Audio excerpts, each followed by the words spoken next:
할렐루야. 아멘. 여러분 한 주간 승리하셨습니까? 여러분 동과의 전쟁에서 한 주간 승리하셨습니까? 네, 지난주 우리 설교를 못 들으신 우리 정말 멋있는 지체님은 지금 무슨 얘기인가 하겠지만 우리가 이 한 달을 우리가 일과 예배라는 주제로 나아가고 있습니다. 보이시죠? 네, 오늘 또 우리 미연자매님께서 아주 예쁘게 이렇게 써주셨는데 우리 감사합니다. 네. 그래서 일과 예배로 우리가 이 1월에 세 번의 우리가 말씀을 나누기를 원하는데요. 첫째 주 우리가 지난주에 돈의 문제, 우리가 일을 하는 이유가 돈 때문에 하는 것이 아니라 무엇 때문에 하는 것이라 그랬죠? 사명 때문에, 믿음 때문에. 우리가 우리의 삶의 주인이 돈이 아니고 하나님이심을 인정하는 행위로서 우리가 일터에서 일해야 한다라는 것을 우리가 지난주에 나눴습니다. 그렇죠, 소연자매님? 예. 우등생이에요. 막 맨날 적어, 막 얘기하고. 그래서, 실수하면 안 되는데, 나도 그래서 잘, 하고 있습니다. 지난주에는 우리가 함께 돈의 문제에 대해서 나눴었고요. 이번 주에는 심고 거두는 법칙이라는 제목으로 나누기 원합니다. 우리 말씀 나누기 전에 함께 찬양하시고, 하나님, 나의 삶의 주인은 물질이 아니라 하나님이십니다.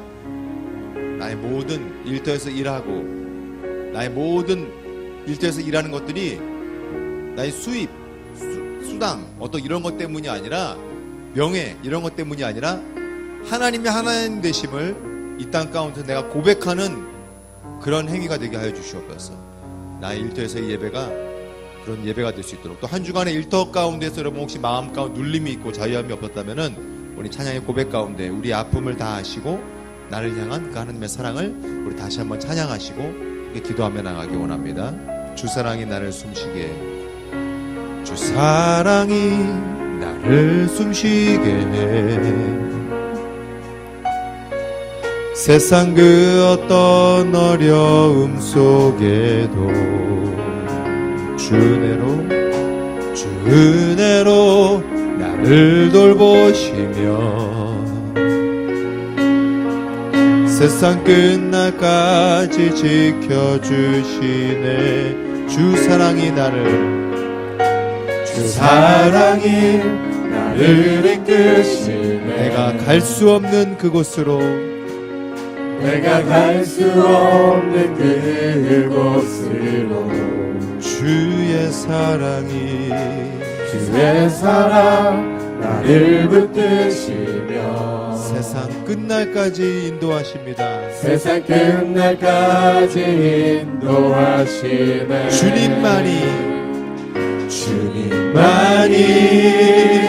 내 아픔 아시며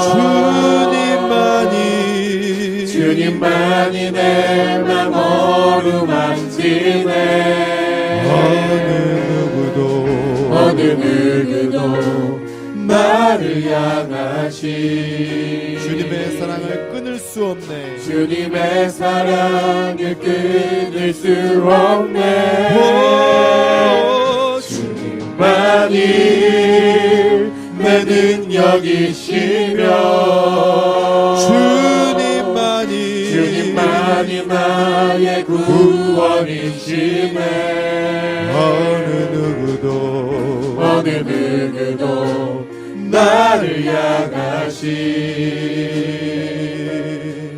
주님의 사랑을 끊을 수 없네. 그렇습니다. 주님, 우리의 고백과 같이 우리를 향한 주님의 사랑을 그 누구도 끊을 수 없습니다. 나의 삶 속에서, 나의 모든 일 속에서, 나의 모든 업무 속에서 내가 주님의 사랑을 누리게 하시고 그 주님의 사랑에 증거되는 삶을 살아갈 수 있도록 예배하는 일터를 내가 누리며 나아갈수록 인도하여 주시옵소서. 우리 함께 주님의 이름 세 번 우리가 함께 기도합니다. 주여, 주여, 주여. 주님, 우리의 삶 가운데에 나의 삶의 모든 존재가 하나님을 예배하는 것이 되어지길 원합니다. 내가 일하는 모든 이유가 나의 수입과 아버지 나의 가치 때문이 아니요, 하나님 나의 삶 가운데 함께 하시는 한 분 하나님을 바라보며 주님께서 나의 주인 되심을 바라보며 내가 온전히 하나님 한 분만을 예배하는 삶이 되어지기 원하오니 우리의 삶의 모든 자리가 주님 한 분만을 예배하는 삶의 자리가 될 수 있도록 인도하여 주시옵소서. 주님만을 예배합니다. 주님만을 바라봅니다. 주님만을 소망합니다. 주님 덕도를 붙드시고 인도하여 주시옵소서. 우리의 모든 삶의 자리의 고백들이 주님을 향한 모든 예배의 삶이 되어지기 원합니다. 주님, 우리의 호흡조차 모든 것이 주님께 드려지는 예배가 될 수 있도록 주님 우리를 붙드시고 인도하여 주시옵소서. 주님만이 나의 아픔을 하시며 주님만이 나의 마음을 어루만지시며 주님을 향한 우리의 사랑과 나를 향한 하나님의 사랑을 그 무엇도 끊을 수 없음을 고백합니다. 주님 우리를 붙드시고 인도하여 주시옵소서. 이 시간 주님 앞에 예배하며 고백하며 나아가는 우리 모든 부르짖음을 들으시고 주님 응답하시고 주님 역사하여 주시옵소서. 주님 아버지, 주님만이 내 아픔 아시며 주님만이 내 맘 어루만지네. 어느 누구도 나를 향하신 주님의 사랑을 끊을 수 없네. 주님만이 내 능력이시며 주님만이 나의 구원이시네. 어느 누구도 나를 향하신 주님의 사랑을 끊을 수 없네. 주님, 이 시간 우리가 주님 앞에 나아갑니다. 말씀 앞에 서며 나아가는 이 시간, 주님 우리의 마음과 심령 가운데에 주님의 음성을 듣고 나아갈 수 있도록 인도하여 주시옵소서. 우리의 모든 심령이 주님 앞에 옥토밭이 되어 아버지의 좋은 땅이 되어 주님의 말씀이 떨어질 때에 30배, 60배, 100배의 결실을 맺는 하나님 나라가 열매 맺혀지는 우리 모두가 될 수 있도록 인도하여 주시옵소서. 이 시간 주님께서 함께 하심을 믿사오며 예수님의 이름으로 기도합니다. 아멘. 오늘은 우리 마태복음 13장 3절에서 9절 말씀을 본문으로 말씀을 나누도록 하겠습니다. 마태복음 13장 3절로 9절 말씀을 다 같이 한 목소리로 봉독합니다. 예수께서 비유로 여러 가지를 그들에게 말씀하여 이르시되 씨를 뿌리는 자가 뿌리러 나가서 뿌릴새 더러는 길가에 떨어짐에 새들이 와서 먹어버렸고 더러는 흙이 얕은 돌밭에 떨어짐에 흙이 깊지 아니하므로 곧 싹이 나오나 해가 돋은 후에 타서 뿌리가 없어짐으로 말랐고 더러는 가시떨기 위에 떨어짐에 가시가 자라서 기운을 막았고 더러는 좋은 땅에 떨어짐에 어떤 것은 100배 어떤 것은 60배 어떤 것은 30배의 결실을 하였느니라. 귀 있는 자는 들으라 하시니라. 아멘. 오늘은 일과 예배의 두 번째 시간으로 심고 거두는 법칙이라는 제목으로 함께 말씀을 나누겠습니다. 여러분 몇 년 전에 나왔던 영화 중에 여러분 자매님들이 좋아하시는 레오나르도 디카프리오 타이타닉에 나왔던 영화 주인공 기억하십니까? 나는 몰라요. 그런 사람 그런 얼굴로 앉아 계시니까 제가 살짝 민망하지만 The Wolf of Wall Street라는 제목의 영화가 있었습니다. 그거 한번 포스터 한번 띄워주실래요? 네. The Wolf of Wall Street, 월스트리트의 야수, 월스트리트의 늑대, 그런 뜻이죠. 사람들을 동원해서 막 최고의 이익을 가진 권모 술수로 이익을 내고 그런 금융권에서 그런 이익을 내서 돈과 마약, 아주 그냥 그런 쾌락을 쫓아서 살았던 조던 벨포트라는 사람의 실화입니다. 그 옆에 나와 있는 사진이 그 실화의 주인공인데요. 되게 멋있게 지금 폼을 잡고 있지만 저 사람은 사기 혐의로 징역을 살고 또 그리고 그런 더 울프 오브 월스트리트라는 자기의 자서전적인 이야기를 책으로 써가지고 그 빚을 다 갚고 지금은 이제 새로운 삶을 이제 시작한 사람인데요. 그 영화에서 정말 이익을 위해서 모든 체면도 필요 없고 자기의 어떤 모든 것도 필요 없는 거예요. 근데 그 이익을 내는 목적은 뭐냐? 자기의 쾌락과 만족을 위해서 자기의 돈과 그것들로 자기가 마약과 그런 것들을 하는 쾌락을 위해서 살아갔던 삶이었다는 것을 거기서 그려주고 있습니다. 우리나라에 그 IMF가 있었죠. IMF. 저도 그 IMF가 얼마 안 된 얘기인 줄 알았는데 벌써 그게 20년이 된 얘기더라고요. 1998년도에 그 IMF가 터지고, 그 IMF가 왜 터졌는지 여러분 혹시 기억하십니까? 그 다음 장에 이제 한번 다음 장 보여주실래요? 네. 보면은 이 태국에서 시작해가지고 이 태국에서 시작된 이 은행권에서의 그 문제들이 다른 나라 우리나라도 거기에 이제 중간쯤에 걸쳐 있죠. 해가지고 멕시코까지 이게 쭉 이제 금융 연쇄 반응으로 이 전체적으로 세계 외환 위기가 있었던 이 98년도의 일이었습니다. 그리고 2008년도에도 그런 일이 또 있었죠. 미국에서 있었던 그 모기지 사태. 그 집을 이제 저당 잡혀가지고 이 집 대출금 받는 거죠. 이제 그걸 막 이제 20년, 30년 막 이렇게 해가지고 대출을 받았는데 문제는 뭐냐? 대출금 이자를 이제 원금과 함께 이렇게 상환을 계속 해야 되는데 이게 안 되는 거예요. 근데 그게 그냥 한두 명이 안 되는 게 아니라 굉장히 그런 것들이 사회적으로 확산이 되다 보니까 리먼 브라더스라는 지금은 이제 사라졌지만 그것을 굉장히 잘 해나가던 그런 것 내가 이제 무너지기 시작하는 거예요. 그 금융권이. 그 연쇄적으로 사람들이 그러면서 무슨 일이 생겼냐? 은행에 돈이 없어진다라는 소문이 돌자 사람들이 이제 은행에서 막 돈을 다 인출해 가기 시작하는 거죠. 개미 같은 그런 사람들이었지만 이 사람들이 돈을 다 한꺼번에 이제 인출을 해나가기 시작하니까 이제 은행들도 파산이 일어나게 되고, 그래서 그렇게 미국에서 시작된 금융위기가 우리나라까지도 이제 오게 되는 일들이 있었죠. 그런데 요즘 이때만 이제 이런 일들이 있었던 것이 아니라 1928년에 미국의 경제 대공황, 우리는 사실 그게 한 90년 전 이야기이기 때문에 별로 피부에 와닿지는 않는데 상당히 심각한 전 세계적인 그런 일들이 있었습니다. 근데 그런 전 세계적인 막 이런 부채 상황들, 지금요 미국도 부채가 있고요, 우리나라도 뭐 부채가 올해는 몇인지 모르겠는데 몇 년 전만 해도 뭐 이렇게 그게 뭘 기준으로 보느냐에 따라서 좀 가계 부채냐, 뭐 GDP 기준이냐, 뭐 아니면 뭐 국가 정부의 빚이냐, 막 이런 걸 따져보면 다 다르겠지만 하여튼간 우리나라도 뭐 순위권 내에 있는 나라입니다. 근데 저는 깜짝 놀란 게 일본이 탑이더라고요. 일본이 굉장히 탑에 올라가 있고 이렇게 나라의 부채 상황이, 그리고 미국도 그렇고, 이런 전 세계적으로 부채가 없는 나라가 없어요.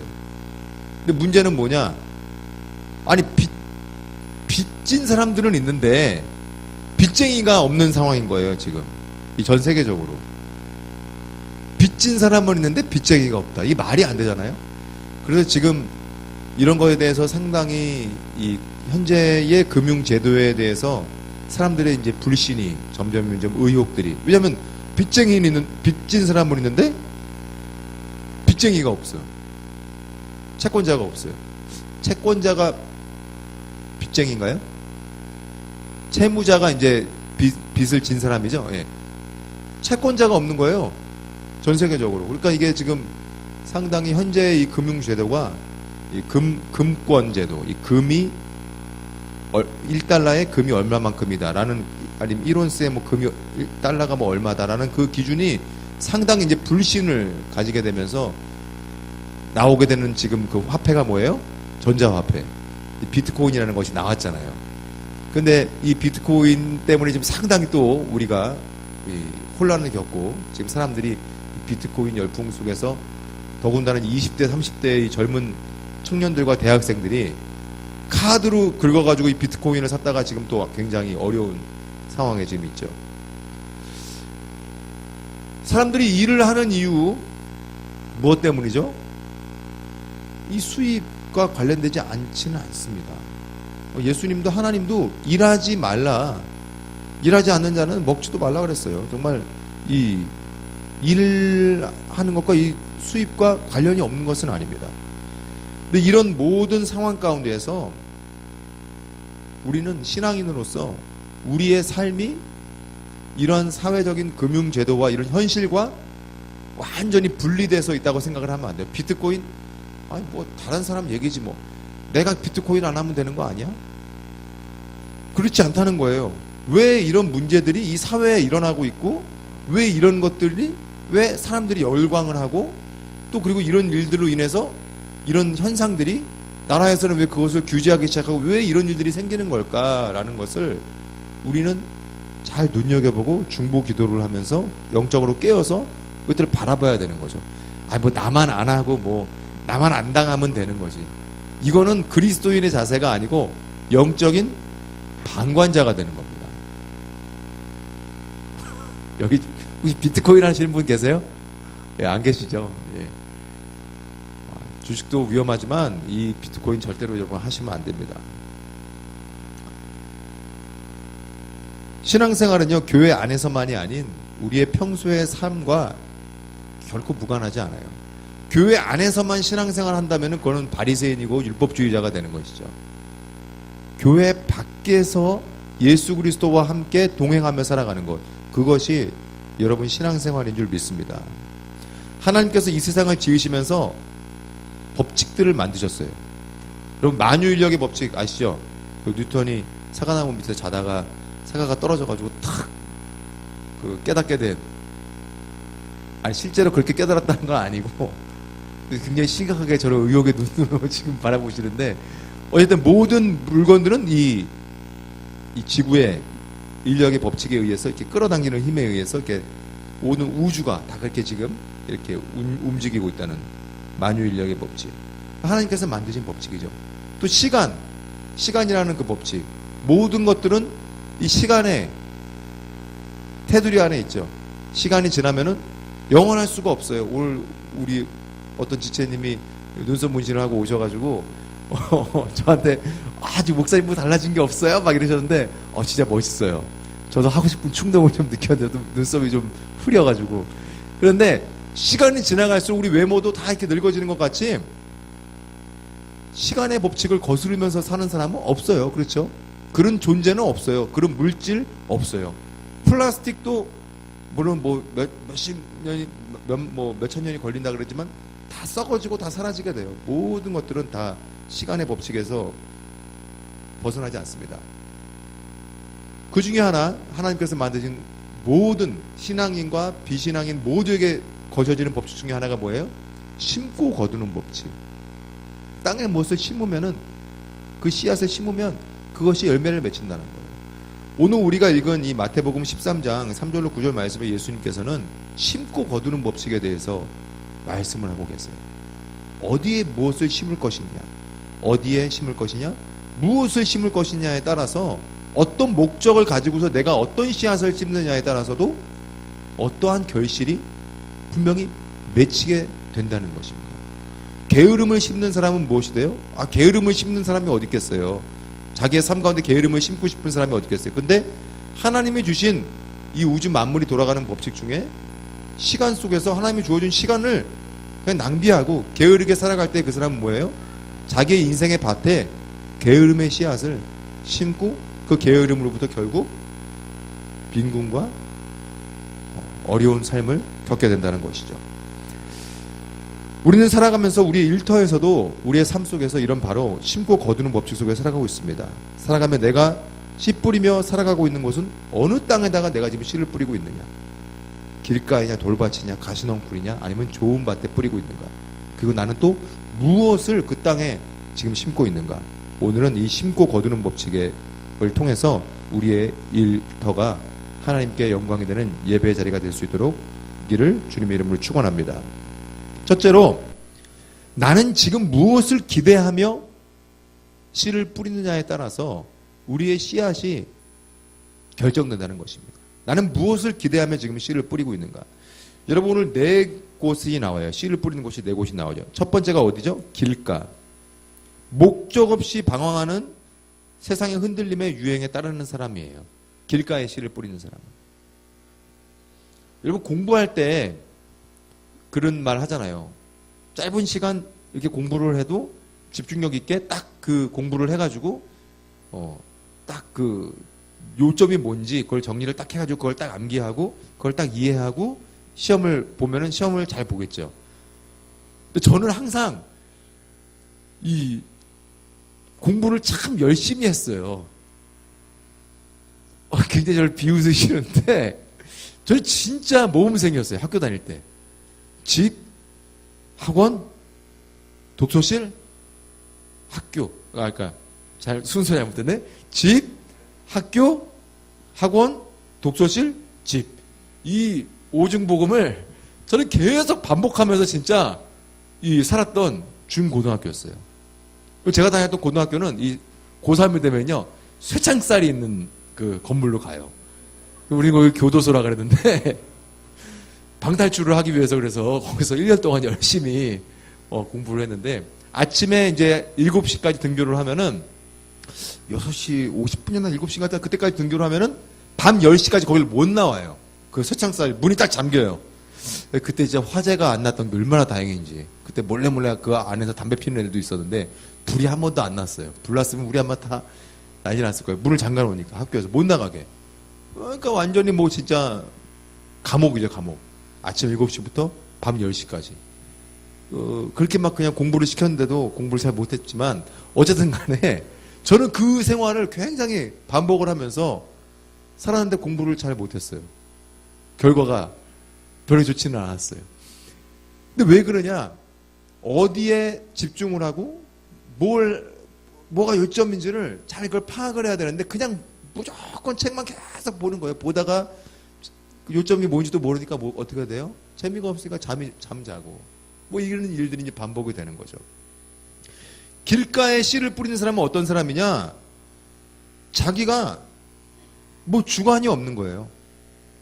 목적 없이 그냥 유행에 따라서 이것이 좋다 저것이 좋다 그러면 그냥 거길 쫓아가면서 그냥 막 투자를 하기도 하고 투기를 하기도 하고 막 쫓아다니면서 막 그냥 살아가는 거죠. 정신없이 막 뭔가를 씨를 뿌렸다고 생각을 했는데 소득이 없는 거예요. 새가 와서 다 쪼아먹고 가고 뭐 지나가던 강아지가 막 다 내가 씨 뿌린 씨앗 다 먹어버리고 지나가는 사람들이 다 주워가고 열심히 내가 뭔가를 했다고는 하는데 그 결국은 어디예요? 밭이 아니라 길가에 씨앗을 뿌리는 삶을 살았다는 거죠. 두 번째 돌밭이 나옵니다. 두 번째 땅. 어떤 사람입니까? 한 군데 뿌리를 내리지 못하고 한 군데 일터에 정착을 하지 못하고 여기저기를 옮겨 다니는 사람이에요. 여기서 일을 하다가 뭔가 이게 좋지가 않아. 뭐 사람과 관계도 좀 힘들고 그러면 여기가 아닌가 보다 다른 일로 20대에는 괜찮습니다. 좀 옮겨가도 뭐 괜찮아요. 20대 때. 근데 30대 중반이 넘어가는데 자꾸 계속 막 이직을 한다. 뭐 이렇게 같은 계통에서 뭐 이렇게 조금 다른 같은 계통에서 이렇게 간다면야 문제가 안 되는데 그게 아니라 전혀 다른 일로 만약에 간다. 그러면 이제 좀 그때부터는 좀 문제가 될 수가 있죠. 왜 남편을 가리키고 그래요? 남편이 불안해요? 네. 얼마나 듬직해요. 열심히 살고 있어요. 알고 있어요. 뿌리 내리지를 못하고 여기저기 자꾸 기웃거리는 삶을 살아가는 사람 어떤 사람입니까? 돌밭과 같은 사람이에요. 돌밭과 같은 사람. 흙이 얕아가지고 뿌리를 내리지 못하고 자꾸 씨를 뿌렸지만 금방 말라버리고. 세 번째 어떤 땅이 나옵니까? 가시덩굴. 더 많이 가지려고 하지만 아무것도 얻지 못하는 사람. 땅이에요. 분명히 밭이었어요. 그런데 자신의 탐욕으로 인해서 가시덩굴과 같은 그런 탐욕들로 인해서 아무것도 결국 얻지 못하는 사람이에요. 자, 마지막으로 좋은 땅이 나옵니다. 좋은 땅이 어떤 땅입니까? 예수 그리스도의 십자가로 말미암은 새 사람을 입은 자, 성령의 사람. 바로 그것이 좋은 땅입니다. 여러분, 좋은 땅에서 좋은 땅이 되려면 어떻게 해야 될까요? 좋은 땅에도 잡초가 날까요? 안 날까요? 가시 덩굴이 올라올까요? 안 올라올까요? 병충해가 좋은 땅은 피해가나요? 아니에요. 있어요.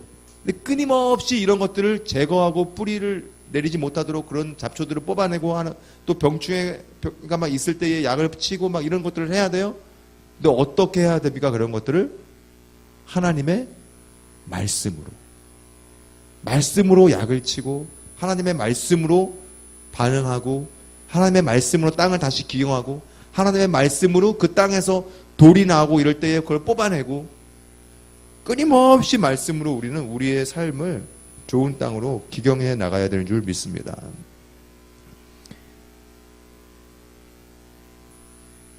갈라디아서 6장 8절 말씀에 우리 함께 갈라디아서 6장 8절 말씀을 읽어볼까요? 시작. 자기의 육체를 위하여 심는 자는 육체로부터 썩어질 것을 거두고 성령을 위하여 심는 자는 성령으로부터 영생을 거두리라.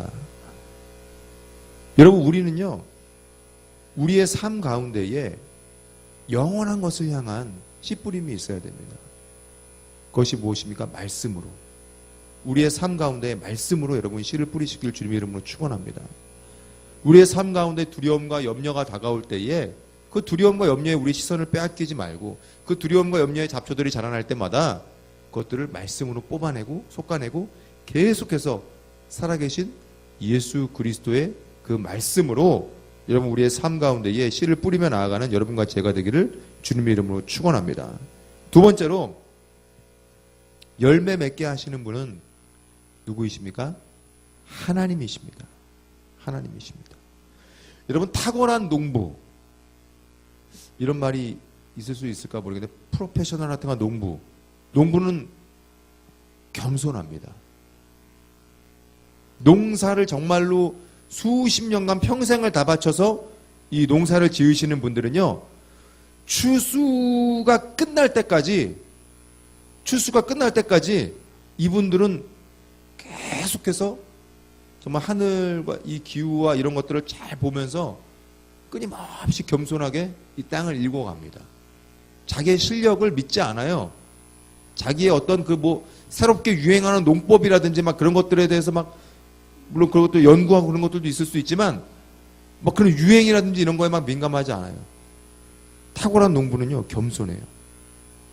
자기의 손으로 일을 해요. 자기의 손으로. 씨 뿌림은 농부가 합니다. 분명히. 그리고 이렇게 땅을 일구고 이런 것도 농부가 하지요. 그런데 열매가 맺게 하는 것은 농부가 할 수 없습니다. 누가 하죠? 하나님이 하십니다. 어떤 사람이요, 이 씨앗을 사다가 이제 뿌렸대요. 근데 다행히 이 사람은 이제 농부가 아니었고 그냥 자기가 이렇게 정원을 가꾸기 위해서 씨앗을 심었는데 이게 나질 않는 거예요. 뭐가. 그래서 나중에 이 씨앗을 판 데 가가지고 이게 무슨 씨앗이냐 이거를 확인해 보니까 불사 씨앗이 보니까 다 죽은 씨앗이었던 거예요. 살아있는 씨앗이 아닌 거 썩은 씨앗, 말라버린 씨앗, 완전히 썩은 씨앗, 보관이 잘못돼가지고. 우리는 삶 가운데에요, 썩은 씨앗을 뿌려서는 안 돼요. 말씀으로 살아있는 예수 그리스도의 그 생명의 씨앗을 뿌리고 그 생명의 씨앗이 뿌려진 자리에 그 생명의 씨앗이 자라게 하시는 분은 누구세요? 하나님이심을 여러분 믿으시기 바랍니다. 내가 뭔가 나의 삶 가운데 씨앗을 뿌렸는데 내가 뿌린 이 씨앗들이 열매 맺지 않을 때 우리는 생각해 봐야 돼요. 내가 살아있는 씨앗을 뿌렸는가? 그리고 내가 뿌린 씨앗이 내가 생각할 때는 살아있다고 생각했는데 이것이 열매 맺지 않는 이유는 무엇이냐? 하나님이 보실 때에 이 씨앗이 살아있는 씨앗이 아니었기 때문에 열매가 맺히지 않았다는 것이죠. 하나님이 보시기에 살아있는 씨앗, 여러분 말씀과 예수 그리스도로 우리의 삶 가운데에 씨뿌림을 나아가시는 여러분과 제가 되길 주님의 이름으로 축원합니다. 땅을 기경하고 농작물에 비료를 주고 병충해와 잡초를 없애는 노력을 하지만 햇빛과 적당한 비가 내려서 열매 맺게 하시는 것은 하나님께서 하시는 일입니다. 그리고 1년 농사를 아주 잘 지었어요. 모든 게 다 잘 됐어요. 그래가지고 다 잘 추수하기 직전인데 추수하기 전날 태풍이 몰아와가지고 서리가 내려서 싹 다 죽어버렸어요. 그러면은 1년 농사가 100 중에 99.9까지 다 됐는데 마지막 추수하기 전에 그런 일이 생겼으면 다 사라지는 거죠. 추수를 해놔서 곡간에 잘 넣어놨어요. 근데 거기에 화재가 나가지고 다 타버렸어요. 그럼 어떻게 되는 거예요? 아무 소용이 없어지는 거예요. 중요한 것은 하나님의 뜻. 나의 노력도 중요하지만 나의 노력과 함께 이것이 하나님의 뜻에 합당한 것인가를 날마다 겸손함으로 우리는 하나님께 묻고 하나님의 음성을 듣고 씨 뿌리고 기경하며 나가야 되는 줄 믿습니다. 돌밭, 길가, 가시덩굴. 이게 특별한 사람이 아니에요. 내가 보니까 우리 남편이 돌밭이구나. 내가 보니까 우리 집사람이 가시덩굴이구나. 내 마음을 맨날 핥히니까. 저희 집사람은 저한테 굉장히 잘해줍니다. 좋은 땅입니다. 저희 집사람은 저한테. 근데 여러분 혹시 가끔 착각하셔서 예배 끝나고 저한테 물어보시더라고요. 사모님이랑 싸우셨어요? 근데 아니요. 굉장히 사랑받고 있어요, 요새. 다른 사람이 길가, 돌밭, 가시덩굴이라는 게 아니에요. 누구나 다 멍하니 있으면, 가만히 있으면 뭐가 돼요? 길가가 되는 거예요. 돌밭이 되는 거예요. 가시덩굴이 되는 거예요. 가만히 있으면 우리는 아담의 원죄로 인해서 우리의 삶이 가시덩굴이 솟아나고요. 막 분노하는 마음이 솟아나고 미워지고 막 여기저기 막 옮겨다니고 싶고 막 말씀이 아닌 다른 것들에게 막 시선을 빼앗겨서 막 유행하는 것들 어디에 투자를 해야 되는데 막 뭐 비트코인이 지금 대선에 막 이런 쓸모없는 정보들에 우리의 시선을 빼앗기게 된다는 거예요. 내가 길밭이고 내가 돌밭이고 내가 가시덩굴이라는 사실을 여러분 잊지 마시기 바랍니다. 끊임없이 겸손함으로 말씀 앞에 또 성령 안에 우리가 깨어서 우리를 기경하고 나가야 되는 줄 믿습니다. 여러분 우리 누가복음 12장 29절로 30절 말씀 함께 읽겠습니다. 누가복음 12장 29절 30절 말씀입니다. 너희는 무엇을 먹을까 무엇을 마실까 하여 구하지 말며 근심하지도 말라. 이 모든 것은 세상 백성들이 구하는 것이라. 너희 아버지께서는 이런 것이 너희에게 있어야 할 것을 아시느니라. 아멘. 두려움과 염려가 우리 모두에게 다가옵니다. 두려움과 염려가 다가와요. 두려움과 염려가 다가옵니다. 여러분 이런 생각 해보신 적 있습니까? 이런 삶 속에서 나와 똑같이 이렇게 두려움과 염려가 다가오고 일터에서 막 갈등과 어려움이 있는 이 상황을 예수님이 살아가셨으면 어떻게 사셨을까? 예수님은 막 태어나자마자부터 막 사람들이 찾아와가지고 막 그냥 이렇게 해주고 막 그냥 막 다 씻겨주고 막 이렇게 막 어린 예수님 그 사진 보면 어때요? 막 후광이 있잖아요. 탁 있으면서 막 어디 갈 때마다 밤길에도 예수님이랑 걸어가면은 막 그냥 환해지고 그러셨을까요? 아니죠. 여러분 예수님 직업이 뭐였죠? 목수, 카펜터. 그 목수였어요. 목수. 자, 이번 설교를 준비하면서 참 재밌는 상상을 한번 해봤어요. 어느 날 예수님이 탁자를 주문을 받은 거예요. 탁자 테이블을 하나 이렇게 딱 주문을 하신 거예요. 그래서 네 저기 우리 정 집사님 탁자 주문했어? 그래 탁자 내가 만들어 놓을게. 어떻게 30cm 이렇게 하고 높이는 어떻게? 네네네 그렇게 잘 준비해 놓을게요. 열흘 뒤에 찾으러 오세요. 그래서 딱 준비를 했어. 근데 이 정 집사님이 찾으러 온 거야 이제 탁자를. 근데 예수님한테 와가지고 그러는 거예요. 그때 이거 5만 원에 계약을 했는데 4만 5천 원을 달라는 거야 이 정 집사님이. 여러분 절대 그리스도인은 물건값 깎으면 안 됩니다. 물건값 깎으면 안 됩니다. 차라리 그 물건을 포기하세요. 근데 4만 5천 원 달라고 그럴 때 그런 일을 예수님이 한번 당한 적이 있을까요? 없을까요? 있을 것 같아 왠지.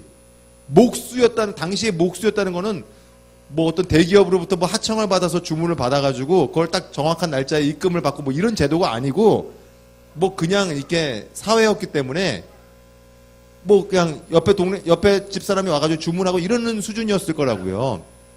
그런데 그런 일들이 있었을 때에 예수님이 어떻게 그 사람한테 하셨을까? 당신 정집사, 당신 마음속에 지금 탐욕이 있군. 예수 이름으로 탐욕의 막은 떠나갈지어다. 예수님이 그러셨을까요? 아니었을 거예요. 예수님 고민하셨을 거예요. 이게 내가 5만 원을 이 물건 값으로 5만 원을 받는 게 맞는 일일까? 저 사람이 왜 나한테 4만 5천 원으로 지금 물건 값을 깎을까? 아마 예수님께서는 그렇게 물건 값을 깎는 그 사람을 향해서도 생각하셨을 거예요. 저 집에 무슨 일이 있나? 분명히 계약할 때 5만 원으로 했는데 저 사람이 왜 갑자기 4만 5천 원 했지? 아, 저 집에 지난번에 아이가 다쳐가지고 그때 병치료를 했지. 아, 그럼 어려운 일이 있어가지고 아마 그런 약값으로 5천 원을 써야 됐기 때문에 4만 5천 원을 깎는 것일까? 그 사람의 형편과 상황에 대해서 그 이면의 일에 대해서 예수님은 기도하시고 생각하셨을 거라는 생각이 들었어요. 성경에 있는 이야기는 아닙니다. 어느 정집사가 와가지고 5만 원짜리를 주문했는데 4만 5천 원을 깎았더라. 뭐 이런 말씀 없어요. 제가 한번 생각을 해본 거예요. 왜냐하면 예수님이 직업이 목수였으니까. 그런 상황들이 우리 삶 속에 있죠. 그런 비슷한 상황들이 우리의 삶 속에 있어요. 갈등의 상황들. 내가 일터에서 일을 할 때에 있는 상황들. 똑같이 고민하신 예수님. 똑같이 배고프셨고, 똑같이 추워 보셨고, 똑같이 아파 보신 예수님.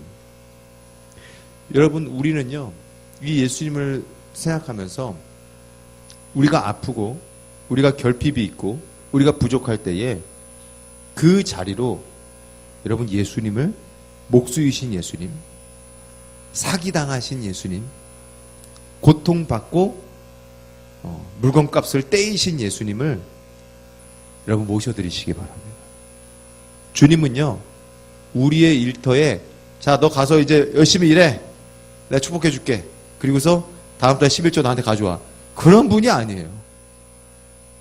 그런 일수업자 같은 분이 아니에요. 하나님은 우리에게 어떻게 하기를 원하세요? 우리의 일터 가운데에서 내가 너와 같이 아파봤단다. 내가 너와 같이 상처받아봤단다. 내가 너와 같이 물건값을 떼어보기도 하고 사기를 당하기도 하고 아파봤던 그것들을 알고 있단다. 그 자리에서 우리와 함께 동역하기 원하시는 그 예수 그리스도를 여러분 인정하고 모셔드리시는 모두가 되시기를 주님의 이름으로 축원합니다. 누가복음 12장 30절 말씀에 분명히 말씀하고 계시죠. 너희 아버지께서는 이런 것이 너희에게 있어야 할 것을 아시느니라. 예수님은요, 그냥 뭐 말씀으로 이렇게 하셨던 게 아니에요. 그의 삶 속에서 물건값을 떼어보기도 하고, 정말 그 손이 망치에 찧어가면서 이 만든 물건들로 인해서 뭐, 이거를 이제 물건을 납품했는데 퇴짜를 맞아보기도 하고, 이런 수많은 일들을 겪으면서 예수님이 삶 속에서 체득하신 거예요. 아, 하나님이 아시는구나. 나의 삶 가운데 무엇이 필요한지, 무엇이 중심인지를 아시는구나. 예수님은 우리의 육신을 똑같이 입고서 그것들을 경험하시고 하신 말씀입니다. 너희 아버지께서는 이런 것이 너희에게 있어야 할 것을 이미 아시느니라. 누가복음 12장 우리가 읽은 그 29절로 30절 말씀, 그 다음에 31절 말씀에 이렇게 나옵니다. 제가 읽겠습니다. 다만 너희는 그의 나라를 구하라. 그리하면 이런 것들을 너희에게 더하시리라. 마지막으로 우리가 거둘 100배의 결실, 30배, 60배, 100배의 결실은 무엇입니까? 하나님의 나라인 줄 여러분 믿으시기 바랍니다. 우리가 일터에서 거둬야 될 결실은요, 승진, 프로모션 이런 게 아니에요. 우리가 일터해야 될 정말 중요한 결실은요, 내 연봉에 이번에 뭐 15% 상승 뭐 이런 게 아니에요. 우리 원선 형제님 굉장히 지금 15%나 올라? 막 여기 있는 사람 중에 별로 그런 사람 없으니까 그게 뭐 우리가 거둬야 될 100배의 결실은요 뭐예요? 하나님 나라예요. 하나님 나라. 여러분 이런 일이 있다고 한번 가정을 해봅시다. 그 직장에서 한 팀에 팀원이 5명이에요. 저까지 예를 들어서 5명인데 이번에 이제 그 진급 시기가 된 거예요. 그런데 이제 한 명은 말단 직원이니까 뭐 대상도 아니고 2명은 뭐 나보다 이미 아래 기수라서 상관이 없는데 다른 한 명은 나랑 동기라 이거예요. 나랑 동기인데 둘 중에 한 명이 이번에 분명히 팀장으로 승진을 해야 되는데 와, 저 사람이 내가 볼 때 팀장이 되면은 나는 또 이게 1년 뒤가 될지 2년 뒤가 될지 그 팀장이 또 올라간 다음에 내가 팀장이 될 수 있으니까 이거 모르는 거예요. 그런데 이제 사장이 이 두 사람을 불러서 한 명씩 따로 불러가지고 이제 면접을 보는 거죠. 면접을 봤다기보다는 이제 밥 먹다가 이제 그런 얘기를 한 거예요. 이번에 우리 이렇게 팀장을 이번에 새롭게 나가야 되는데 한 명 뽑아야 되는데 지금 추천할 사람이 있느냐? 나랑 둘이 밥 먹는데 그 얘기를 한 거예요. 그러면 일반적으로 어떻게 반응을 해요?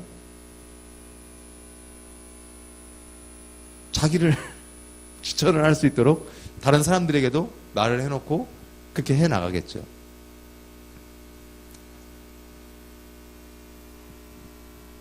근데 우리가 봐야 될 하나님의 나라는 뭐예요? 그걸 양보하라는 게 아니라 그걸 무조건적으로 능력도 없는 사람인데 무조건 추천해서 그럼 자기가 또 무책임한 거잖아요. 그 회사에서의 일에 대해서는. 그래서는 안 되죠. 이런 모든 상황들에 대해서 심각하게 우리는 무엇이 하나님 나라일까? 무엇이 하나님 나라일까를 고민을 해야 돼요. 기도를 해야 돼요. 그리고 그 고민의 자리에 하나님을, 예수님을 모셔드려야 된다는 거예요. 주님, 잘 모르겠어요. 제가 팀장이 되고 싶어요. 솔직히. 저도 이제 리더십을 가지고 이제 이 직장에서 7, 8년 일을 했으니까 하나님, 저도 여기서 이제 리더십을 가지고 이런 계획들이 있어요. 그런데 주님, 이것이 나의 탐욕인지 아니면 하나님의 인도하심인지 내가 알기 원합니다. 잠잠히 주님의 음성 듣고 겸손함으로 하나님의 뜻을 구하오니 주님 나를 인도하여 주시옵소서. 그것이 바로 100배의 결심, 하나님의 나라임을 여러분 믿으시기 바랍니다.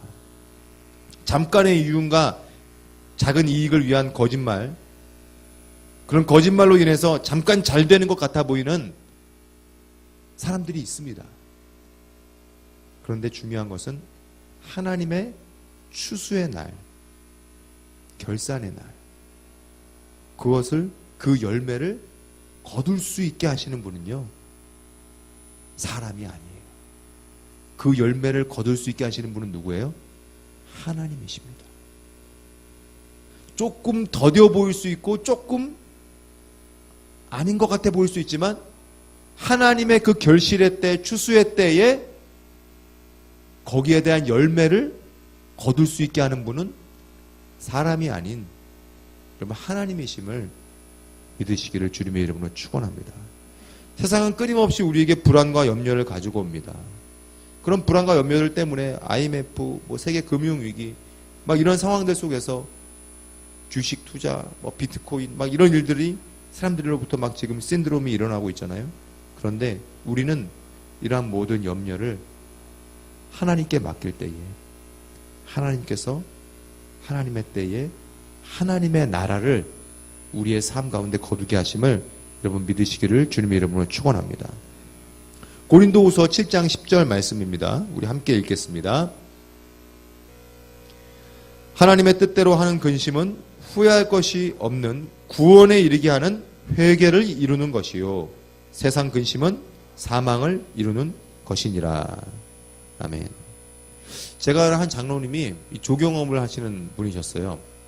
참 이 조경을 이제 하는데 그 시청이라든지 이제 이런데 이제 다니면서 이제 이렇게 입찰을 해가지고 그걸 따가지고 이제 이렇게 어떤 공원 같은 것들을 조경을 하시고 이러는 분이셨는데 이 IMF 때 이 나라가 다 힘드니까 이 조경이고 이런 거를 이렇게 신경을 쓰지를 못하는 거예요. 다들 힘든데 뭐 몇 달째 일이 없는 거예요. 너무너무 힘들었는데 이제 어떤 공사 입찰을 하는데 정말 터덜터덜 그 시간도 지나가지고 들어갔대요. 그래가지고 오늘 여기 갈까 말까 고민을 하다가 들어가가지고 그 입찰 장소에 딱 들어가는데 갑자기 딱 자기가 들어가는 순간 그곳에 있는 그 입찰하는 사람들이랑 있는 사람들이 얘기를 이렇게 쭉 하다가 이제 아직 시작을 안 했었나 봐요. 그러다 갑자기 어떤 분이 어떤 다른 경쟁업체 회사에 있는 분이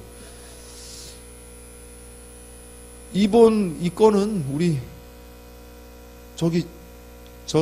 예를 들어 김 사장이라 그러면 김 사장 항의해 줍시다.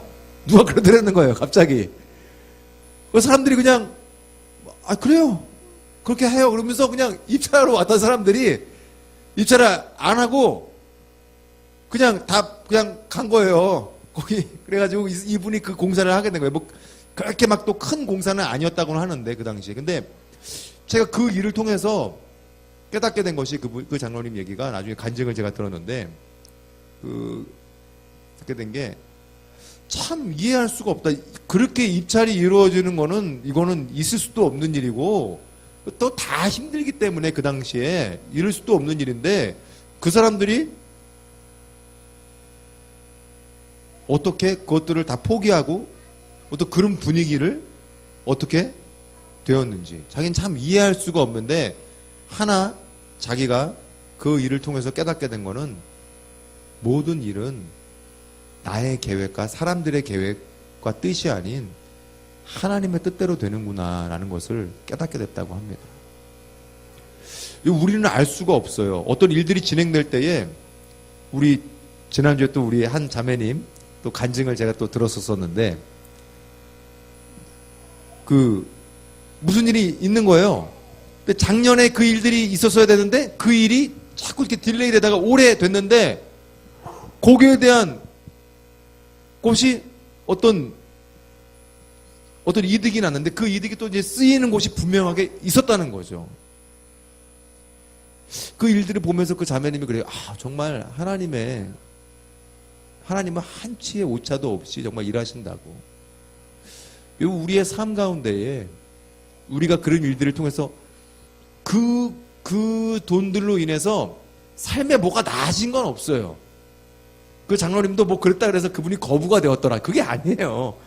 그냥 여전히 그냥 이렇게 좀 영세 기업이지만 이렇게 잘 그래도 계속 그 기업을 유지하고 계시고 뭐 그 자매님도 그걸로 인해서 막 차를 바꾸고 막 집이 평수가 넓어지고 그런 건 아니거든요. 근데 그걸로 인해서 그 동일하게 고백되어지는 고백은 뭐예요? 하나님의 나라를 고백하게 된다는 거예요. 하나님은 일하시는구나. 하나님의 나의 삶 가운데 함께 하시는구나. 그거를 소스라치게 정말 이렇게 소름이 돋게 깨닫게 된다는 거죠. 여러분, 우리의 삶 가운데에서 하나님이 거두게 하시는 것은 뭐예요? 하나님의 나라입니다. 물질이 많아지고 모든 것들이 다 잘 되어도 하나님의 나라, 하나님의 임재, 그 평강이 없다면은 아무 소용이 없는 것, 아무런 의미가 없는 것이잖아요. 여러분, 그 하나님의 나라를 누리며 하나님의 나라를 전하는 정말 농부가 생각지도 못했던 결실, 30배, 60배, 100배의 결실, 우리가 거둘 그 100배의 결실, 하나님의 나라를 누리시며 나아가는 여러분 모두가 되기를 주님의 이름으로 축원합니다. 우리 시간 함께 기도하실 때에 하나님, 나의 삶 가운데 일하시는 하나님, 나의 삶 가운데에 하나님의 말씀으로 씨를 뿌리고 그 말씀으로 하나님의 나라를 거두는 삶을 살기 원합니다. 주님, 나의 삶 가운데 일하시는 그 하나님을 내가 누리게 하여 주시옵시고 나를 인도하여 주시옵소서. 우리 함께 주님의 이름 3번 부르고 함께 기도하며 나가겠습니다. 주여, 주여, 주여. 하나님, 이 시간 주님 앞에 나아갑니다. 주님, 우리의 마음과 우리의 심령 가운데에 주님의 말씀으로 씨를 뿌리며 주님의 말씀으로 우리가 근심하지 않고 염려의 모든 잡초를 뿌리 뽑고 우리가 온전히 하나님의 나라를 열매 맺으며 나아갈수록 주님 인도하여 주시옵소서. 성령이여, 우리의 마음과 우리의 심령 가운데 새 마음을 부어주시옵시고 성령의 사람이 되어 아버지, 우리 육체를 위하여 심는 것이 아니요 성령으로 아버지 영생 하나님의 나라를 거두는 우리 모두가 될 수 있도록 인도하여 주시옵소서. 염려가 아닌 모든 것을 우리의 필요로 하시는 것 하나님 앞에 나아가 아버지 하나님의 나라를 먼저 구하며 나아가는 모두가 될 수 있도록 인도하여 주시옵소서. 하나님의 뜻대로 하는 아버지 우리의 삶 가운데 후회할 것이 없는 우리의 회개를 이루는 근심을 하게 하여 주시옵시고, 세상 근심이 아닌 사명에 속한 것이 아닌 하나님의 나라를 향하여 나아갈 수 있도록 주님 인도하여 주시옵소서. 우리 각자의 모든 심령 가운데에 하나님의 나라가 열매 맺는 100배의 결실을 맺는 우리 삶이 될 줄 믿습니다. 주님 붙드시고 인도하여 주시옵소서. 예수님의 이름으로 기도합니다. 우리 시간 함께 찬양하시고 기도하실 때에 하나님, 나의 일터에서 잃어버린 그 하나님의 나라를 회복하기 원합니다. 하나님의 주권, 하나님의 주인 되심, 하나님을 위하여 하나님의 영광을 위하여 일하는 그 거룩한 부르심에 나를 인도하심을 감사를 드립니다. 주님의 그 사랑으로 나를 더욱더 붙잡아 주시옵시고, 우리의 일터에서 염려와 근심에 다가오는 그 순간 나의 삶 가운데 함께 하시는 그 목수 되신 일하시는 예수 그리스도와 함께 동행하며 하나님의 나라를 이루며 나아갈 수 있도록 인도하여 주시옵소서. 우리 함께 자리에서 일어나 우리 찬양하며 우리 기도하며 나가길 원합니다. 주 사랑이 나를 숨쉬게 해. 주 사랑이 나를 숨쉬게 해. 세상 그 어떤 어려움 속에도, 세상 그 어떤 어려움 속에도 주 은혜로 나를 돌보시며, 주 은혜로 나를 돌보시며 세상 끝날까지 지켜주십니다. 세상 끝날까지 지켜주시네. 주 사랑이 나를 이끄시네. 주 사랑이 나를 이끄시네. 내가 갈 수 없는 그곳으로, 내가 갈 수 없는 그곳으로 주님의 사랑 나를 붙드시고, 주의 사랑 나를 붙드시며 세상 끝날까지 인도하시네. 세상 끝날까지 인도하시네. 주님만이 내 아픔 아시며 주님만이 내 맘 어루만지네. 어느 누구도 나를 향하시 주님의 사랑을 끊을 수 없네. 주님만이 내 능력이시며 주님만이 나의 구원이시네. 어느 누구도 나를 향하시 주님의 사랑을 끊을 수 없네. 속이는 저울은 야훼께서 미워하시나 공평한 추는 그가 기뻐하시느니라. 하나님, 탐욕과 잠깐의 이익으로 속이는 저울이 되어져 있는 이 세상 가운데에서 하나님께서 심으신 이 땅 가운데 하나님께서 심으신 공평한 추가 되어지기 원합니다. 하나님, 이 땅 가운데 하나님의 정의를 행하며 하나님 이 땅 가운데에 탐욕이 아닌 하나님의 정의와 공의로 하나님의 나라를 누리며 하나님의 나라를 열매 맺는 우리의 삶이 되어지기 원하오니 주님, 우리를 붙잡아 주시옵소서. 하나님의 뜻대로 하는 근심은 후회할 것이 없는 영원한 구원에 이르게 하는 회개를 이루는 것임을 우리는 믿습니다. 우리의 삶 가운데 있는 모든 근심과 모든 기도의 제목들, 여전히 있는 모든 이런 문제들, 하나님 주님 앞에서 우리가 후회할 것이 없는 영원한 구원에 이르게 하는 하나님, 그러한 하나님의 나라 되어지게 함을 믿사오니 주님 역사하여 주시옵소서. 우리 함께 주님의 이름 세 번 부르고 간절히 기도하며 나아갑니다. 주여, 주여, 주여. 하나님 아버지